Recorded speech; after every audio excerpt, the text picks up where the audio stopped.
Ladies and gentlemen, welcome to Let's Play Fallen Enchantress Legendary Heroes Tips and Tricks and How to Start. Yes, I'm giving this game another go because it is the greatest 4X game that is out there up to date. Because where can you do quests like this, and where can you construct your own units like you can do here? Where can you build cities at your desire, making them fortress towns or magic research cities? Where is the map so big, the enemies so numerous, and the monsters so lovable and detailed like in this game? The answer is nowhere else, trust me. So to start this game the right way, and to do it the right way in my opinion, or to optimize it, you first have to go for your sovereign. But before you do your sovereign, you create your own race. Why is that? Because if you create your sovereign and then your race, you have to recreate your sovereign again, because it's influenced by the race your sovereign is. And of course your sovereign is always of the race that you pick. First choice is Kingdom or Empire. What's the difference? Well, the Kingdom gets the Knights of Azek, which is a unit that you can later build if you've got a Temple of Azek within your bounties, and you get a special building, the mill, a special mill to be precise, there are two mills actually, and the Empire gets the ability to ride wargs, which is a little bit less efficient than horses, but they can ride horses too, and they get the trolls and the ogres. Both are very strong units, however they're single units, meaning they do not grow larger in numbers over time and over technology research, which makes them fall back a little in the late game. For that reason we're taking the Kingdom, because the building is always effective, and the Knights of Azek ride horses at least, so it could be worse. You choose a right name for your people, and then comes the race. What is there to know about the race? Well, each race has special abilities, and none of them are inferior. Because +1 moves, you'll normally move 2, this guy's move 3, that is 1/3 more movement, and put them on horses and they'll be really fast. These guys here have special abilities like guard stance that makes them be able to defend themselves better, and they can train golems, which are really hard to destroy. However, golems like ogres and juggernauts and all those things are single units, so they do not grow in size. Terrian Blood, the more shards you have, the more powerful they will become. That is good in the end game, is not so effective in the early game. The Tarred Blood, well, they can double strike. What more is there to say? They can hit you twice where others can only hit you once. The Krull Blood, Fortify ability gives you a bonus to dodge, which is good, but the problem is their main bonus you only get when they're below 50% of their hit points, and oh boy, when you're there, you're in trouble already. The Wraith, very effective, trust me on this one, because +20 dodge, that is actually your ability to not get hit in the first place. And the Wraith touch goes up with the number of units in or people in your unit. So if you have 6 people in your unit, which is the maximum, and you do Wraith touch, oh, you're doing a lot of damage, and you're regaining health points, by the way, so boy is that good. Undead, -2 initiative, that is not their only trait, so they have other things. They do not cost upkeep, for example, so they can be quite efficient as well. Why do we take the Altarian, the man? Well, certainly not for their +20% experience. The rush thing is quite cool, because that means you can move and then move again, which makes them pretty fast on the battlefield. Not on the campaign map, but on the tactical map. And train henchmen. Now you ask, Boris, what exactly is a henchman? A henchman is a self-made hero. Yes, normally you get heroes to fame. You collect fame, and the people like you, and then comes the hero and says, oh, I work for you. The first you get for 10, the next you get for 20, 40, 80, or 50, 100, 200, 400, 800, 1,000, 600. That is how it goes up. So there is a very limited number of heroes that your empire can have, theoretically speaking. But if you're a man, you can build your own henchmen, or your own heroes, as you like them, for only 20 fame apiece. So if you've got 100 fame, you normally have 3 heroes, and then you activate this, and then you build 5 heroes for yourself, and boom, you more than doubled your number of heroes. Not mentioned to say, but that means when you have 800 fame and you need 1,600 fame to get your next hero, just try to break that down into henchmen. You'll be swarming the map with henchmen. And heroes can do quests, heroes can equip technology, weapons and armor and stuff, and heroes can boost your armies, and that's the reason we need those guys. And that boost can be significant, trust me on that one. Now, for the abilities, first thing we decide is, do we take a weakness or not? Of course we do, because we get a point for that we can invest in bonuses. Uneducated, I would not emphasize, because you need research, trust me. Because without technology, your troops will be weak and your cities will not be able to develop. No armor is a really, really bad idea, because that is what keeps you alive on the field, besides dodge. Rebels, unrest, very bad, because unrest directly translates into loss in research and gilder production, which is money, and production of material, which is, well, your building speed, actually. Vulnerable to magic, yeah, could do that. But there are a lot of things that cast on the map on your regular troops, like blindness and weakness and all of that. You don't want that to stick too much on your troops. No ranged weapons. Now here's the thing. Ranged weapons are great if you have the right ones and if you have the right specialties. Otherwise, ranged weapons are not that powerful, because, first of all, they reduce your initiative, and initiative does not only mean who goes first, but how many times you go before the other one goes. For example, if you have an initiative of 20 and the other has an initiative of 39, there is the possibility that he can act 3 times before you act 1 time. So, yeah, that's a problem with the ranged weapons, and of course, no shields. As I'm not intending to use any ranged weapons, we're taking this as a negative, because then it is no negative for us. As we're not using ranged weapons at all, this is not a negative that is going to affect us.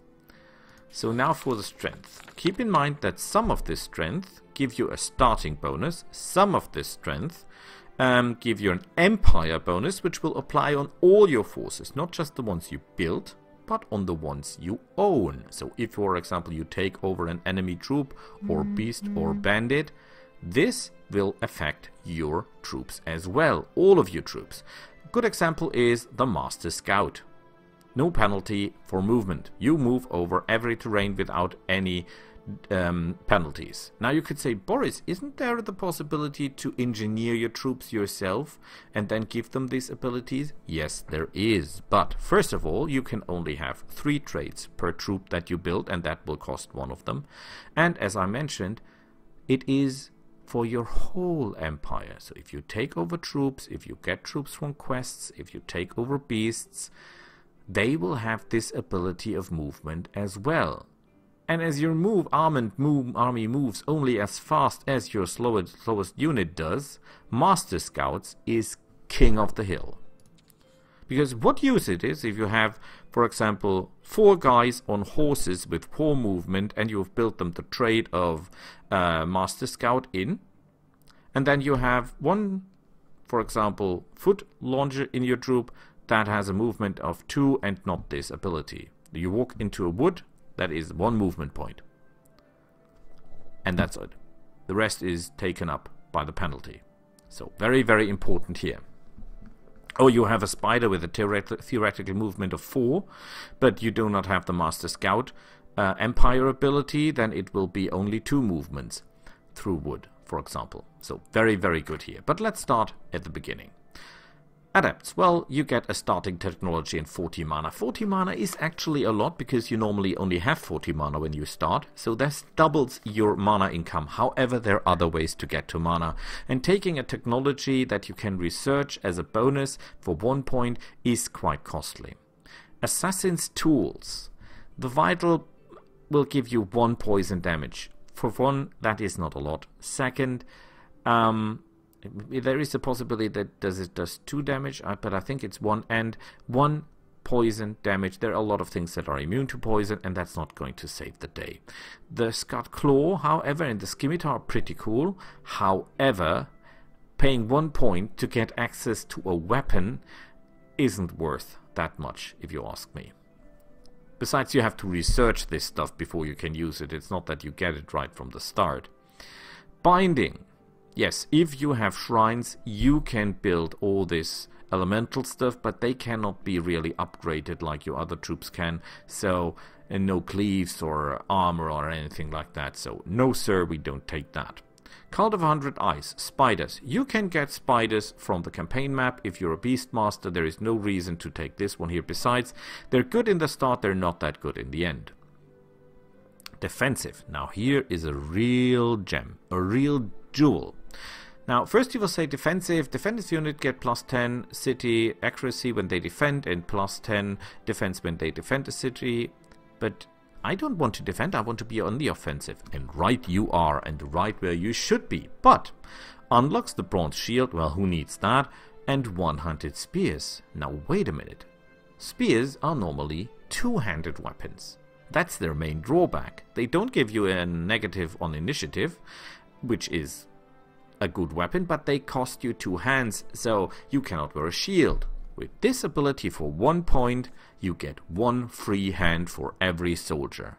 Boy, is that great. 50% more abilities here, if you ask me. So that's the reason we're taking defensive. Fleshbound Tomb, you will find more abilities like that, or strength like that. That just gives you access to some spells that are not worth it in my eyes.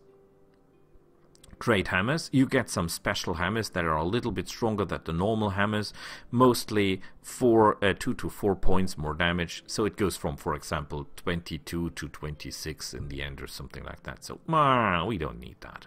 Hammers are great because they can bash the enemy to the ground, and when he's on the ground he's hit automatically, which is cool if you have, for example, something like a bear that can maul. Maul is the ability to strike again and again and again unless you miss. Normally that is not that great because bears are not very great at hitting, but if the enemy is bashed to the ground and you hit automatically, then your bear will hit automatically all the time, meaning he can kill everything because he does not stop hitting it until it's dead. So hammers and maul ability, very, very good. However, a lot of monsters are immune to being knocked to the ground, and everything that rides is immune to be knocked on the ground. So while it sounds quite cool, it is not working on everything. And so far, and that's that's the reason we're not taking hammers. A Legacy of Serene. You get warhorses. Hooray! Now, don't expect too much of that. It's not like they're getting plus 10 attack. For example, a simple spear gives you 5 attack, and a warhorse has plus 3 attack in the first round, and that's it. Caravans are immune to attack. That is not that important because it's your job to make the roads secure.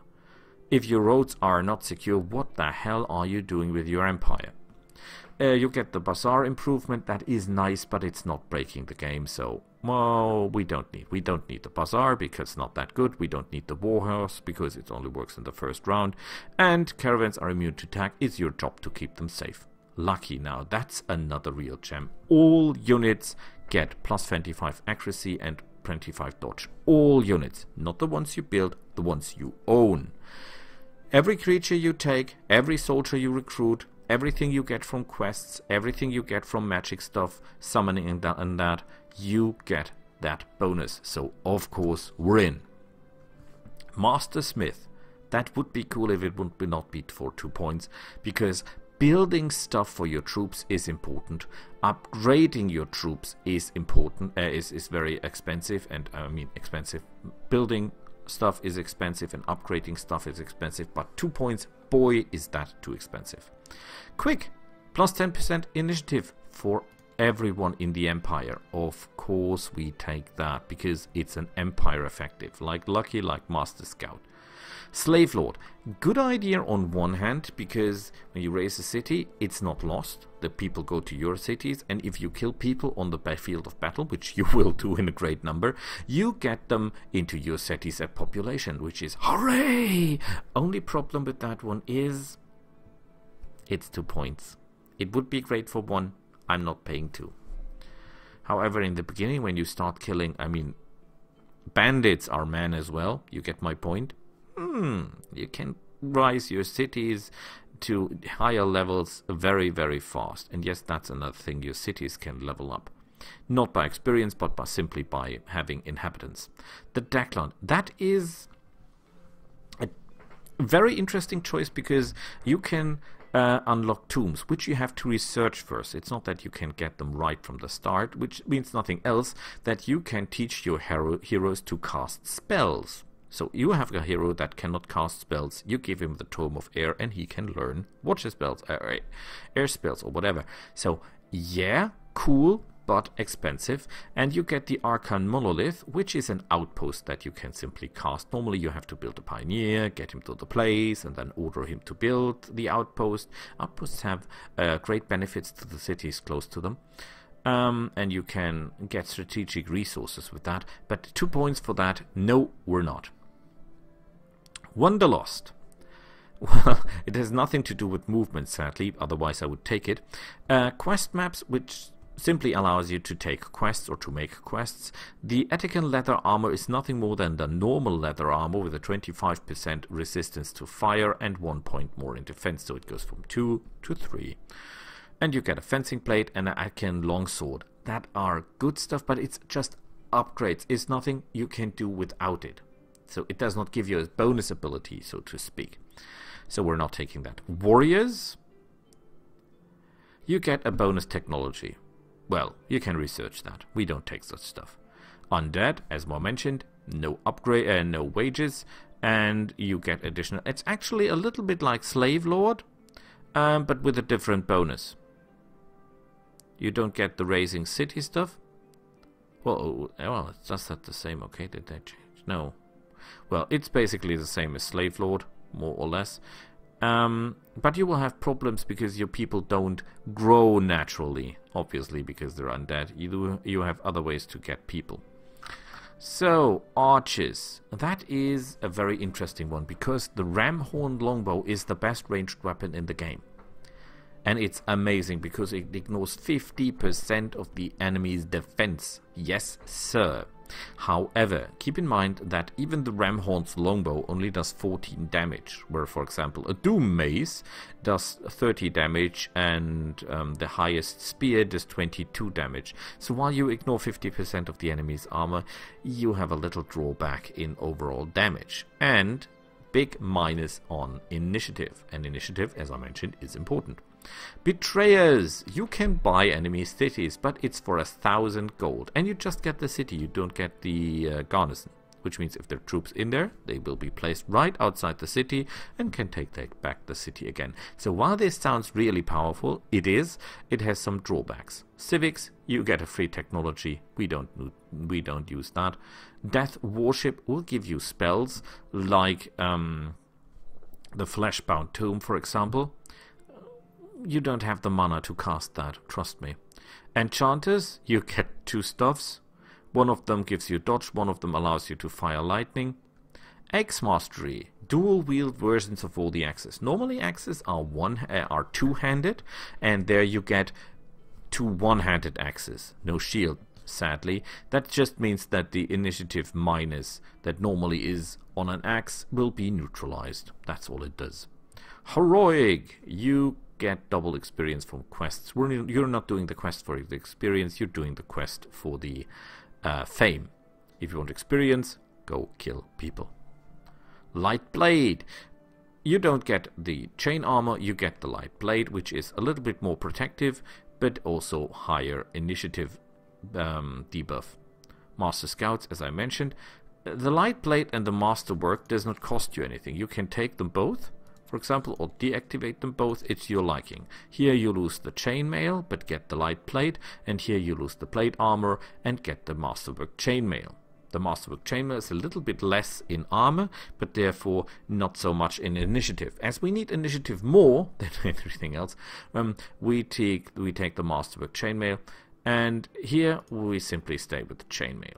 Scholars, you get a starting technology and 10% research, which sounds cool, but 10% research is not that much because you're not massing up research in the numbers that 10% will do anything good for you.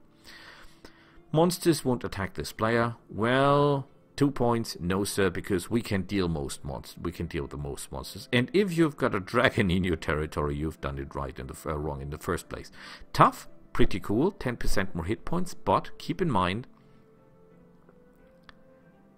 your units do not have that many hit points. So 10%, for example, out of 8 isn't that much after all. Yes, later on that will do some good, but there are other ways to increase your hit points for your troops. Warrior cast, +1 for trained units. That is not going to win the war. Besides, you can get that by training or by building barracks or such stuff, so we're not taking that. Grave Touch gives you, like the Death Warship or the Fleshbound Tomb, another set of spells that you theoretically can cast if you have the money, which you normally don't. We can choose ourselves some colors. And closing color number 2 will be that. And primary color, well, I don't know, we take green, who cares for that. The summary, we need a good backstory. Mine is always the same, short but good.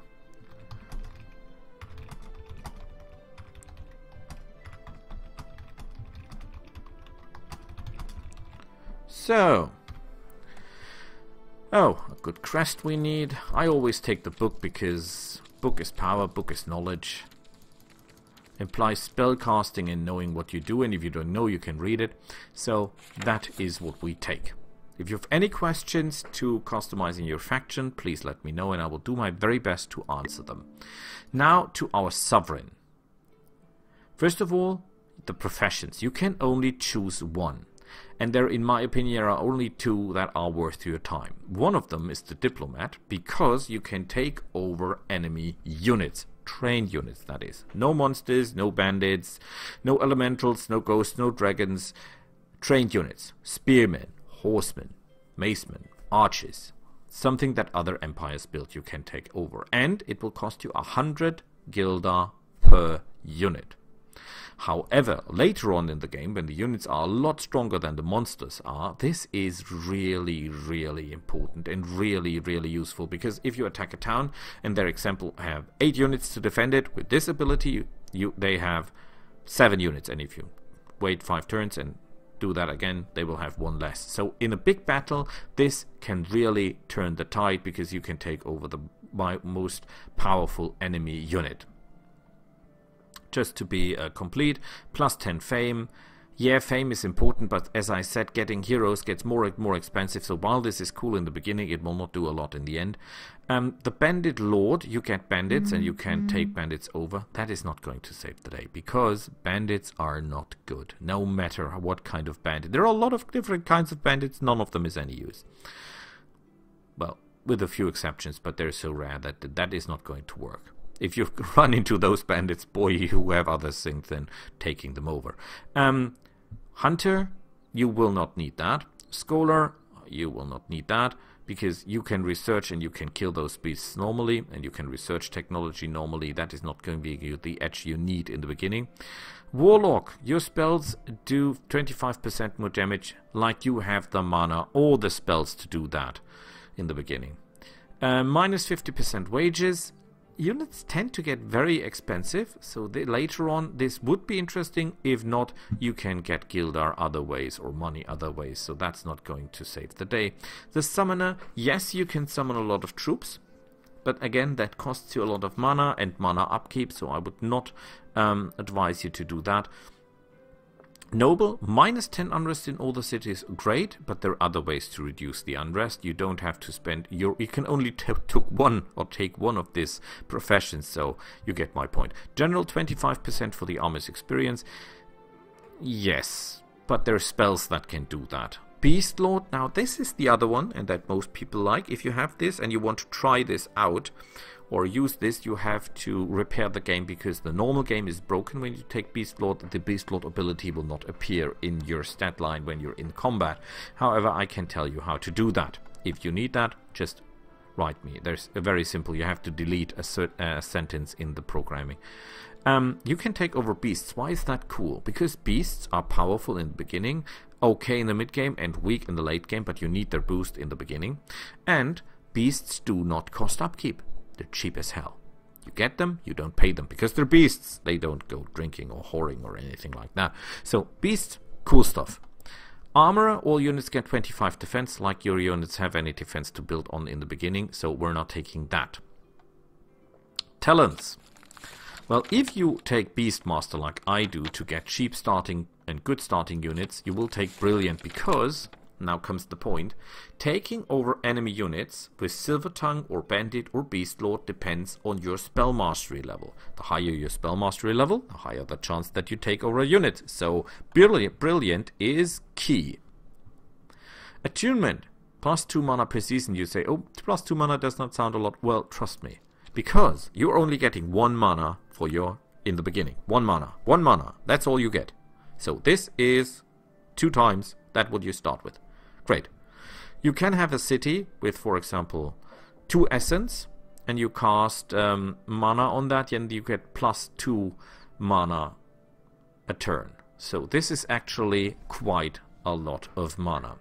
Cautious, you have the ability to escape. Well, yes, I give you the point that attunement is not so useful in the later game, but in the beginning it's very, very important to have mana as much as you can get. Cautious, the ability to escape. Normally you should not engage anything you have to run away from. Handy, +1 hit points. You have 22 hit points and you get 1 per level. Do you really think this is going to save the day? And immune to poison. There are not that many creatures that can poison you, and if they do, and do it enough that they can kill you, you have other problems to worry about than being immune to poison, because they will kill you by biting you to death. Now comes the real gem here, and that is Sovereign Bond. Grants the ability to summon a familiar that can cast all the spells you can. And there is a sentence missing here. It also has the special abilities you have. So, for example, if you are a Beastmaster, the familiar will also be a Beastmaster. So you have 2 units that can take over enemy beasts. And if you have Silver Tongue, you have 2 units that can take over enemy army units. Boy, is that great. An absolute must if you take Silver Tongue or Beast Lord. Wealthy, you start with 400 additional Gildar. That is not the real killer here. Double the value when selling in shops, and you will be selling a lot, trust me. From Demon Hordes to Spider Silk to Wolf Pelts, you will be selling everything you find on the way, and this will really, really fill your purse. Misandry, oh boy, yeah. 20% hit chance against male opponents. There are a lot of things that are neither male nor female, so no, we're not taking that. Treasure Hunter, 5, if it would be 50%, I will take it for 5%. Boy, we don't need that. Lifeblood, yeah, like you have the mana to cast spells. Army's initiative +1. There are other ways to increase your initiative without spending one of the very, very few points for character creation. +3 attack. Get yourself a real weapon, man. Don't spend points here. Discipline. Accuracy and spell resist level. Our Sovereign will be taking over enemy beasts. He will not be hitting anyone in the head as a main discipline. And those he will hit will be small units that he can kill anyway. So yes, we don't need that. However, we can take one weakness. And the weakness that I would say you should take is of course not cruel, because +5 unrest in all your cities is a killer, especially in the beginning. And hitting your own units by accident is also a killer. We'll take that, because if someone casts on our main unit, we can deal with that. Now we have 3 points left. What can we do with 3 points? Taking a magic school will take 2, and upgrading it once will take another point. And you cannot get past this in the beginning. You can train the spells later on, or the magic prophecies, but you can only train them if you've got them from the start. So if you don't take any here, your character will never ever be able to cast any spells by himself. When you get heroes, they can cast the spells for you, or they will be available as spell casting, but your hero will not, or your leader, your sovereign, will not be able to cast spells. So what should I take? Well, most people take Heir Apprentice for Gildar purposes, because +2 Gildar per essence. This is per essence, not 2 guilder per se, because if you get, for example, a city with 3 essence, you will get 6 guilder out of this. Oh boy, that's a lot of coin, trust me. And haste and evade are great spells, so Air Apprentice is a good choice.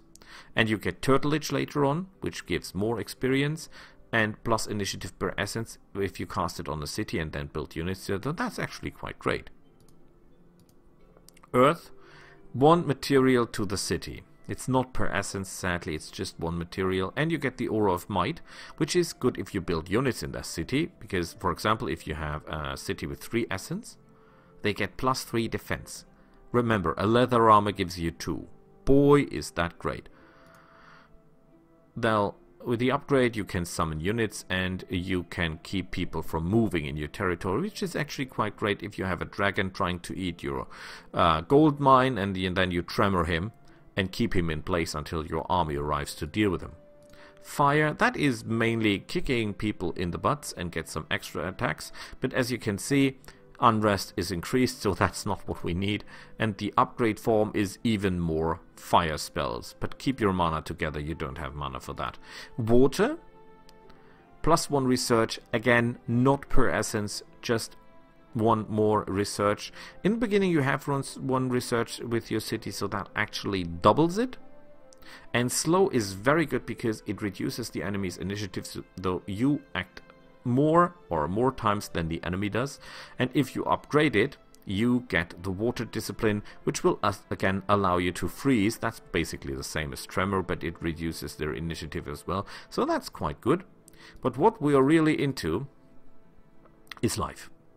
Why life, you ask? Well, what is important about life? Because it's the growth. +2 growth is a lot, especially in the beginning. And that will help your city to grow, and bigger cities build things faster and better than other cities. And that's the reason we need the Life Apprentice. Now, if we upgrade that, we would theoretically gain healing, but we can do that later. When our hero levels up, he can learn to heal. And that is good. Yeah, that's okay. Trust me, that's pretty useful later on, but not in the beginning. We don't need that in the beginning. So we will take just Life Apprentice to get the growth bonus to our city. That does not mean we'll not be able to cast air or earth or fire spells. As soon as we get heroes to our course, they will be able to cast for us and buff our cities. So we only have to focus, what do we need in the beginning? What do we need in the beginning to start out fast and strong? And that is the Life Apprentice, because of the Sovereign Growth. Sovereign's Call growth ability. Now we have 1 point left. Now we can choose how our guy here should look. You see, there's a lot of stuff that you can do, but that's just the optic. You might ask, Boris, is there anything I can do with my left point besides making him look stupid? Like, what is he doing? Yes, there is. You can buy equipment. You see that the equipment costs points. And there's pretty cool equipment. For example, this even gives you an attack bonus. Or you can, the bunny flip is +10 dodge, and which is the chance not to get hit in the first place.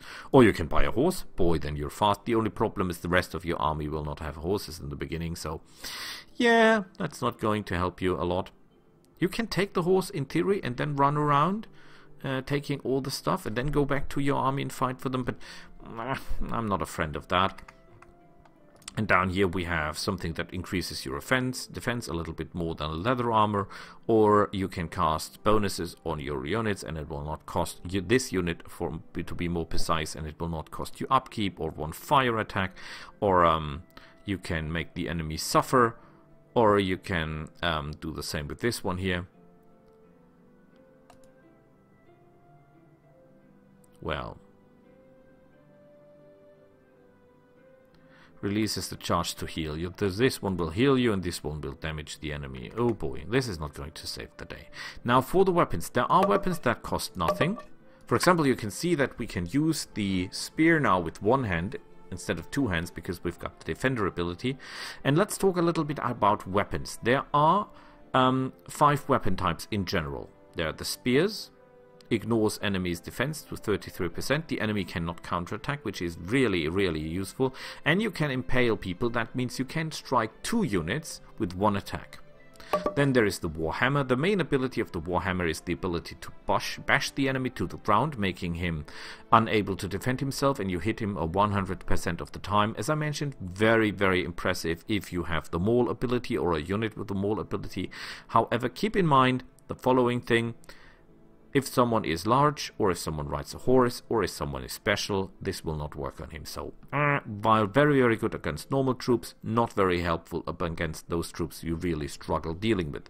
Then there is the axe. The axe is a two-handed weapon, so no shield, sadly. And it has the cleave ability, for one, so you can strike 3 enemies that line up in front of you. And you can backswing, which means if you didn't hit the first time, you may have a chance to hit the enemy with the second attack. But you only hit once, so that is not hit one and then backswing and hit again. It only works if the attack misses. This is pretty cool. It allows you in the beginning to hit enemies harder, and you can even hit 3 enemies at the same time. However, minus the initiative and two-handed, so no shields. Then we have the swords and the daggers, well, blade weapons basically. They have the benefit of being used with one hand, and they normally give you an additional counterattack, or the ability to counterattack at all, which in theory means that you have 2 attacks, because you strike and then the enemy strikes and you strike again, so you strike 2 times, but that only occurs after you've been hit, so not sure if that really counts as a second attack. And there are ranged weapons. Ranged weapons normally very low attack, and you have a problem with your initiative, so I would not recommend that. You can get war staffs, and if you invest some points you can get magic staff with magic attacks. What I would prefer or advise or suggest you do is take the Staff of Souls. Yes, I know, it does very little damage. It does even less damage than the spear, and the spear is not top-notch when it comes to damage, but the Staff of Souls will give you 3 mana for each kill. And if you are doing it right, if you're using the tactical combat to its fullest, you will be able to extract some more damage out with this one, and some more mana out with this one. And for example, if you're fighting 4 guys on the tactical battlefield and you are able to kill 2 of them with that stuff, you'll get 6 mana, which is the equivalent of basically 3 turns or 2 turns in the strategic map. So that's really, really going to make a difference. And of course the attack now is only 4, but you can buff this attack with items and armor and other things. So if you time it right, this could really be useful to you. Trust me. It's two-handed, that's very sad, but I still think that the bonus mana from kills might help you really, really, really big in the beginning. So, with that being said, we have spent all points, we need a name. And for example, we could save it now, and then we have our hero. I know this Staff of Souls is controversial. I know a lot of people who would say no, we'll never use that because it costs a sovereign point, which I, for example, could get 3 attacks or anything, or even the healing ability in the beginning. But I still think that 3 mana per killed enemy with the number of small enemies you can kill in the beginning of the game would really, really, really help you out. With that being said, I thank you for watching this. If you have any questions to the character creation, sovereign creation, race creation, please let me know. And I hope you watch my new playthrough, of course, insane ability, difficulty, of course, no loading, no saving, and with this new build. See you all there. Bye.